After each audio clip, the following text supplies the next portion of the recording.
நிகழ்வுகள். இளநிலை பொறியாளர்கள் மற்றும் மேற்பார்வையாளர்களுக்கு பணி நியமன ஆணை வழங்கும் நிகழ்ச்சி துணைநிலை ஆளுநர் கைலாஷ்நாதன், முதலமைச்சர் ரங்கசாமி ஆகியோர் வழங்கினர். இந்தியாவின் பணக்கார முதலமைச்சர் பட்டியலில் 6வதாக இடம்பெற்றுள்ள முதலமைச்சர் ரங்கசாமி. அவ்வளவு சொத்து எங்கு வந்தது என முன்னாள் முதலமைச்சர் நாராயணசாமி கேள்வி. விலைவாசியை கருத்தில் கொண்டு 2000 ரூபாய் பொங்கல் தொகுப்பாக அறிவிக்க வேண்டும். காங்கிரஸ் தலைவர் வைத்திலிங்கம் பேட்டி. முத்தியால்பேட்டை ஓம் சக்தி கோயிலில் பூஜை பொருட்கள் திருடிய வாலிபர் போலீசாரால் கைது.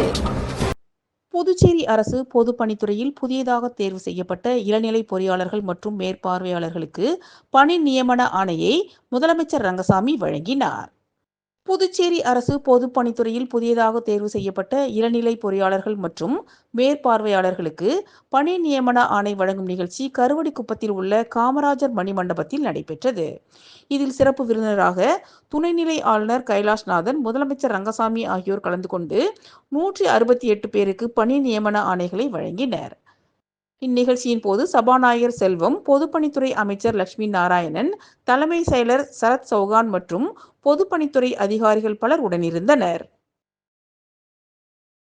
இந்தியாவின் பணக்கார முதலமைச்சர் பட்டியலில் 6வதாக இடம்பெற்றுள்ள முதலமைச்சர் ரங்கசாமிக்கு அவ்வளவு சொத்து எங்கிருந்து வந்தது, ஊழலால் தான் என முன்னாள் முதலமைச்சர் நாராயணசாமி தெரிவித்துள்ளார். புதுச்சேரியில் செய்தியாளர்களிடம் பேசிய முன்னாள் முதலமைச்சர் நாராயணசாமி, அம்பேத்கர் குறித்து பேசிய சர்ச்சை பேச்சிற்கு அமித்ஷா மன்னிப்பு கேட்க வேண்டும் என்றும், பிரதமரும் உள்துறை அமைச்சர் அமித்ஷாவும் ராஜ்காட் பக்கத்தில் மன்மோகன் சிங்கின் பூத உடல் நல்லடக்கம் செய்ய அனுமதி அளிக்கவில்லை என்றும், கடந்த காலங்களில் முன்னாள் பிரதமர்கள் அங்கு அடக்கம் செய்யப்பட்டதாகவும், இதில் இருந்து பாஜக காங்கிரஸை புறக்கணிப்பது தெளிவாக தெரிகிறது என்றார். மேலும் புதுச்சேரி அரசு முதுகெலும்பு இல்லாத அரசு என்றும், பாஜகவின் கைகூலியாக செயல்படும் அரசு என விமர்சித்த அவர், புதுச்சேரியில் 5 முதல் 8ஆம் வகுப்பு வரை பொதுத் தேர்வில் வெற்றி பெற வேண்டும் என்று கூறுவதால் மாணவர்களின் இடைநிற்றலை அதிகமாகும் என்றும், 2026ஆம் ஆண்டில் காங்கிரஸ் ஆட்சிக்கு வந்ததும் 5 முதல் 8வது வரையிலான பொதுத் தேர்வை ரத்து செய்வோம் என கூறினார்.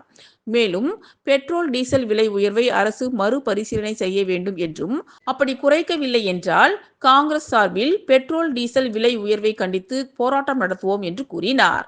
முதலமைச்சர் ரங்கசாமி அறிவிப்பு முதலமைச்சரை தவிர செயல்படுத்துகின்ற முதலமைச்சர் இல்லை என குற்றம் சாட்டினார். தொடர்ந்து பேசிய அவர், அண்ணா பல்கலைக்கழக மாணவி பாலியல் பலாத்கார சம்பவத்தில் தமிழக அரசு கடுமையான நடவடிக்கை எடுக்கும் என நம்புவதாகவும், பாஜக தமிழக தலைவர் அண்ணாமலை மாணவி பாலியல் சம்பவத்தை கண்டித்து சவுக்கை அடித்து போராட்டம் நடத்தியுள்ளதாகவும், அண்ணாமலை சரித்திரத்தை திரும்பி பார்க்க வேண்டும் என்றும், மணிப்பூரில் பெண்கள் நிர்வாணமாக்குதல் போன்ற வன்கொடுமைகள் அங்கு பூதாகரமாக தலைவிரித்து ஆடுவதாகவும், அங்கு பாஜக ஆட்சிதான் நடக்கிறது என்றும், அங்கு அண்ணாமலை சென்று சவுக்கை அடித்துக் கொள்வாரா என கேள்வி எழுப்பிய அவர், மேலும் பாஜக ஆளும் குஜராத் மாநிலத்தில் பெண்கள் கடத்தல், காணாமல் போவது அதிகரித்து வருவதாகவும், பாஜக மகளிர் அணி தலைவி வானதி சீனிவாசன் பெண்களுக்கு பாஜக ஆதரவாக பாதுகாப்பா இருப்பதாக கூறியதாகவும், பாஜகவிற்கு பெண்களை பற்றி பேசுவதற்கு தகுதி இல்லை என்றும், பாஜகவினர் மேல்தான் பாலியல் பலாத்கார வழக்கு அதிகம் உள்ளதாக கூறினார். எனவே பெண்களுக்கு பாதுகாப்பு கொடுப்போம் என்ற நாடகத்தை தமிழகத்தில் பாஜக அரங்கேற்ற வேண்டாம் என கூறினார். புதுச்சேரியில் ஏற்கனவே வெள்ள நிவாரணம் கிடப்பில் போடப்பட்டுள்ளதாகவும், ஆனால் கண் துடைப்பிற்காக 750 ரூபாய் பொங்கல் தொகை வழங்குவதாக அறிவித்துள்ளனர் என்றும், ஏற்கனவே இந்த ஆட்சியில் ஊழல் அதிகம் நடப்பதாக கூறி வந்ததாகவும், இந்நிலையில் இந்தியாவில் உள்ள முதலமைச்சர்களில் 6வது பணக்கார முதலமைச்சர் ரங்கசாமி என மத்திய அரசு வெளியிட்டுள்ளதாக கூறிய அவர், எந்த தொழிலும் செய்யாமல் எப்படி பணக்கார முதலமைச்சராக இருக்க முடியும் என்று கேள்வி எழுப்பிய அவர், ஊழல் செய்ததால் தான் அவர் பணக்கார முதலமைச்சராக வந்துள்ளார் என்று குற்றம் சாட்டினார். ஊழலுக்காக முதலமைச்சரின் முதன்மை தரகராக அவருடன் இருக்கும் அக்கா என்ற அடைமொழி பெயருடன் இருப்பவர்தான் என குற்றம் சாட்டிய அவர், இந்த ஊழல் ஆட்சியில் புதுச்சேரி மக்கள் தவித்துக் கொண்டிருக்கிறார்கள். கண்டிப்பாக பாஜக, என்ஆர் காங்கிரஸ் ஆட்சி தூக்கி எறியப்படும் என்றார். 2026ஆம் ஆண்டு திமுக, காங்கிரஸ் தலைமையில் கூட்டணி ஆட்சி அமையும் என முன்னாள் முதலமைச்சர் நாராயணசாமி கூறியுள்ளார். இப்பொழுது தமிழ்நாட்டில் ஒரு பாலியல் பலாத்காரம் செய்யப்பட்டு ஒரு அண்ணா பல்கலைக்கழகத்தினுடைய மாணவி பாதிக்கப்பட்டிருக்கிறார். அது எல்லோருக்கும் வருத்தத்தை தந்திருக்கிறது. இந்த சம்பவம் வன்மையாக கண்டிக்கத்தக்க ஒன்று. மாண்புமிகு தமிழ்நாடு முதலமைச்சர், தமிழக அரசு கடுமையான நடவடிக்கை இதற்காக எடுப்பார்கள் என்ற நம்பிக்கை எனக்கு இருக்கிறது. ஏற்கனவே காவல்துறையானது தன்னுடைய பணியை செய்து கொண்டிருக்கிறது. ஆனால் தமிழ்நாடு பாரதிய ஜனதா கட்சி தலைவர் மரியாதைக்குரிய அண்ணாமலை அவர்கள் இந்த சம்பவம் சம்பந்தமாக, மாணவி பாலியல் தொல்லை சம்பந்தமாக தன்னைத்தானே 6 முறை சவுக்கால் அடித்துக் கொண்டிருக்கிறார்.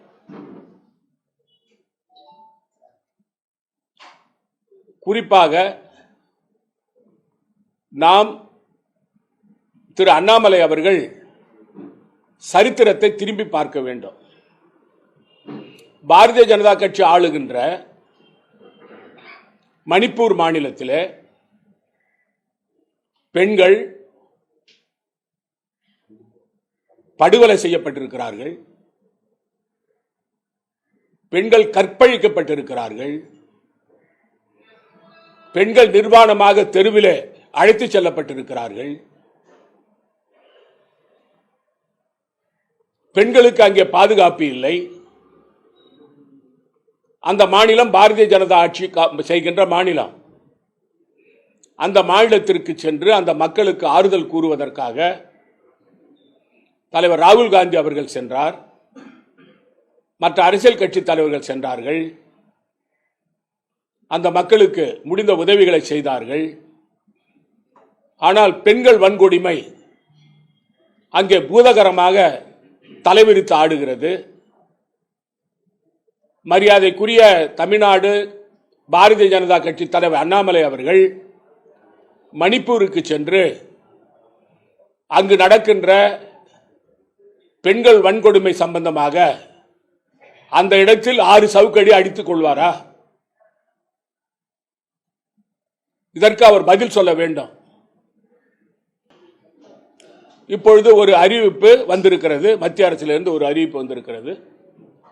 இந்தியாவில் உள்ள முதலமைச்சர்களில் 6வது பணக்கார முதலமைச்சர் திரு ரங்கசாமி அவர்கள் என்று அறிவிப்பு வந்திருக்கிறது.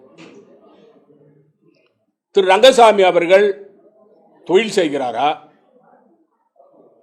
தொழிற்சாலை வைத்திருக்கிறாரா, வியாபாரம் செய்கிறாரா? அவர் எப்படி இந்த நாட்டினுடைய 6வது பணக்கார முதலமைச்சராக வர முடியும்?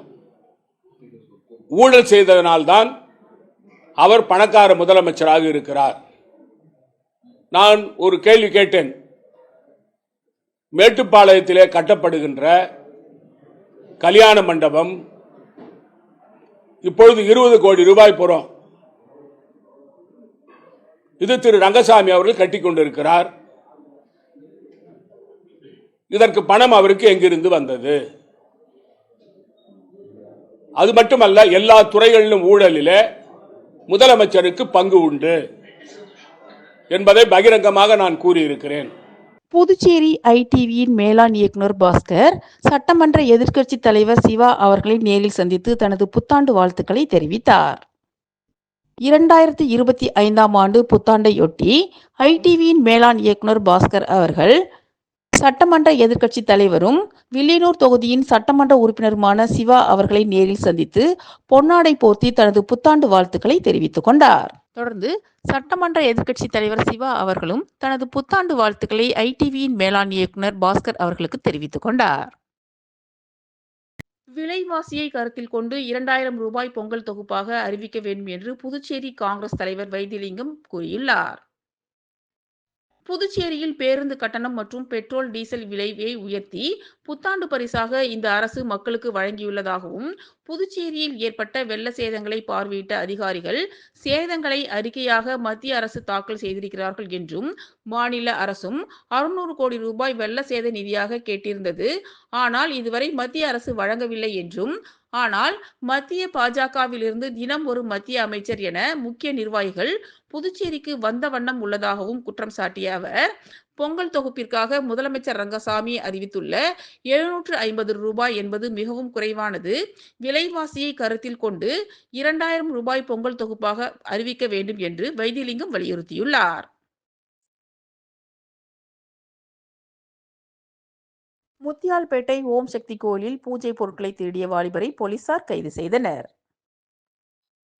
முத்தியால்பேட்டை காவல் நிலையம் எல்லைக்குட்பட்ட வசந்தம் நகர் அருகே ஓம் சக்தி ஆலயம் அமைந்துள்ளது. கடந்த மாதம் கோவிலில் இருந்த பூஜை பொருட்கள் திருடு போனதாக கோவில் நிர்வாகிகள் முத்தியால்பேட்டை காவல் நிலையத்தில் புகார் அளித்தனர். அதன் பேரில் போலீசார் வழக்கு பதிவு செய்து விசாரணை மேற்கொண்டு வந்தனர். இந்நிலையில் இன்ஸ்பெக்டர் தனசேகர் தலைமையிலான போலீசார் முத்தியால்பேட்டை மணிக்கூண்டு அருகே வாகன சோதனையில் ஈடுபட்டிருந்த போது அந்த வழியாக இருசக்கர வாகனத்தில் வேகமாக வந்த நபரை மடக்கி பிடித்து விசாரணை மேற்கொண்டனர். அவர் முன்னுக்கு பின்னாக முரணாக பதில் அளித்ததால் சந்தேகமடைந்த போலீசார் காவல் நிலையம் அழைத்து சென்று விசாரணை மேற்கொண்டதில் ஓம் சக்தி கோவிலில் தனது கூட்டாளியுடன் சேர்ந்து பூஜை பொருட்களை திருடிய லாஸ்பேட்டையை சேர்ந்த ராஜ்குமார் என்பது தெரியவந்தது. இதனையடுத்து அவரை கைது செய்த போலீசார் அவரிடம் இருந்த 6000 ரூபாய் மதிப்புள்ள பூஜை பொருட்களை பறிமுதல் செய்தனர். மேலும் தலைமறைவாக உள்ள அவரது கூட்டாளியை தேடி வருகின்றனர். வில்லியனூர் மாவட்ட ஹேண்ட்பால் அசோசியேஷன் சார்பாக 28வது சீனியர் மாநில ஆண் பெண் இருபாலரின் சாம்பியன்ஷிப் போட்டி PS பாளையம் பள்ளி மைதானத்தில் நடைபெற்றது. புதுச்சேரி வில்லியனூர் மாவட்ட ஹேண்ட்பால் அசோசியேஷன் சார்பாக 28வது சீனியர் மாநில ஆண் பெண் இருபாலரின் சாம்பியன்ஷிப் போட்டி PS பாளையம் பள்ளி மைதானத்தில் நடைபெற்றது. விளையாட்டுப் போட்டிக்கு புதுச்சேரி மாநில ஹேண்ட்பால் அசோசியேஷன் பொதுச் செயலாளரும் புதுச்சேரி ஒலிம்பிக் சங்க பொருளாளரும் ஓய்வு பெற்ற உடற்கல்வி விரிவுரையாளருமான நாராயணசாமி முன்னிலை வகித்தார். திருக்கனூர் தொழில் அதிபர் TSA கண்ணன் மற்றும் PS பாளையம் பாவேந்தர் பாரதிதாசன் அரசு மேல்நிலைப்பள்ளி துணை முதல்வர் ராமமூர்த்தி ஆகியோர் தலைமை தாங்கினர்.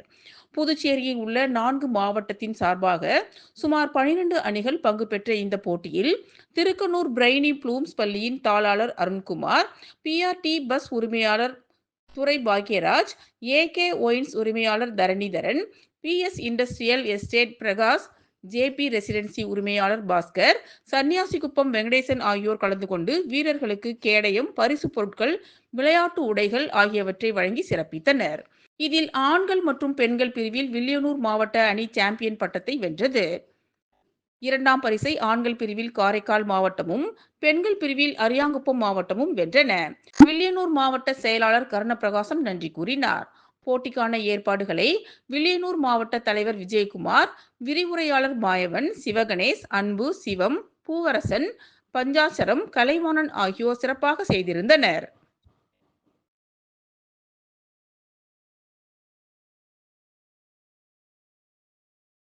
சாமானிய மக்களை பாதிக்கின்ற விதத்தில் பெட்ரோல், டீசல் வரி உயர்வை அரசு உயர்த்தியுள்ளது தேவையற்ற ஒன்றாகும் என்று அதிமுக மாநில செயலர் அன்பழகன் கூறியுள்ளார்.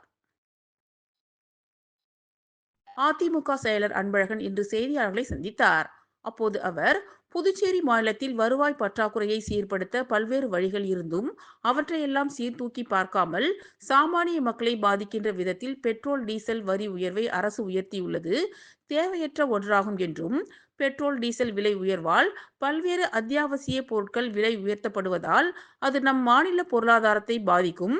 புதுச்சேரி மாநிலத்தை பொறுத்தமட்டில் கல்வி என்பது முழுக்க முழுக்க 100% வியாபாரமாக நடத்தப்படும் சூழ்நிலையில் தனியார் பள்ளிகள், தனியார் கல்லூரிகள், தனியார் மருத்துவக் கல்லூரிகள் உள்ளிட்டவைகளுக்கு சொத்து வரியை விதிக்க வேண்டும்.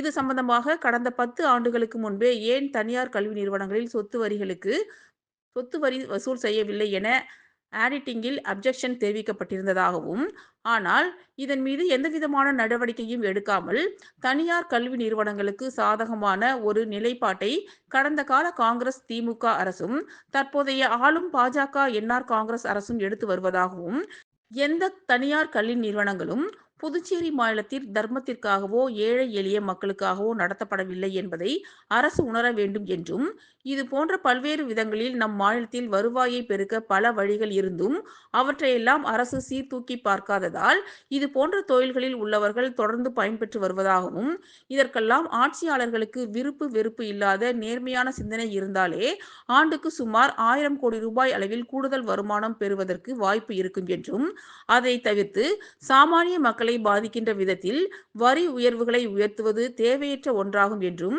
இது சம்பந்தமாக மாண்புமிகு முதலமைச்சர் அவர்களை நேரில் சந்தித்து ஆதாரப்பூர்வமான விளக்க கடிதத்தை 1-2 தினங்களுக்குள் அதிமுக சார்பில் அளிக்கப்படும் என்றும், அதன் பிறகும் ஆளும் அரசு சரியான நடவடிக்கை எடுக்கவில்லை என்றால் துணைநிலை ஆளுநர் அவர்களை சந்தித்து உரிய மனு அளிக்கப்படும் என்றும் கூறினார்.